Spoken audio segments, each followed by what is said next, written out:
আবারও নারী সাফ চ্যাম্পিয়নশিপে ভারত পাকিস্তানের গ্রুপে পড়েছে বাংলাদেশ। শিরোপা ধরে রাখার মিশনে প্রতিপক্ষ নিয়ে চিন্তিত নয় লাল সবুজ।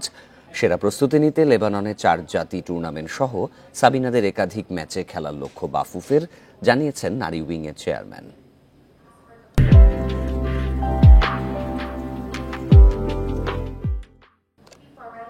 রাজধানীর 5 তারকা হোটেলে সাফের কংগ্রেস শেষে 3 টুর্নামেন্টের ড্র অনুষ্ঠান।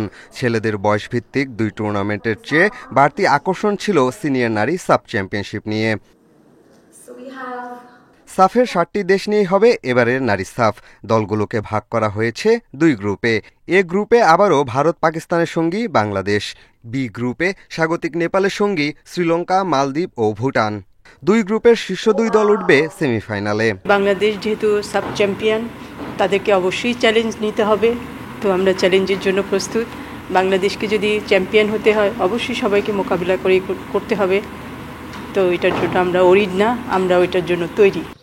সেরা প্রস্তুতি নিয়েই শিরোপা ধরে রাখার মিশনে যেতে চায় লাল সবুজ। 4 জাতি টুর্নামেন্ট সহ ফিফা উইন্ডোর বাইরে সাবিনাদের প্রস্তুতি ম্যাচ খেলানোর আগ্রহের কথা জানিয়েছে বাফুফে। নতুন কোচ পিটার বাটলারের পরিকল্পনার সঙ্গে দল দ্রুত মানিয়ে উঠবে বিশ্বাস নারী উইং চেয়ারম্যানের। আমাদের 4 জাতি একটা টুর্নামেন্ট, আমরা সেখানে পার্টিসিপেট করার জন্য অলরেডি বলে দিয়েছি। সেটা হচ্ছে লেবানন, বাংলাদেশ, নেপাল এবং জর্ডান।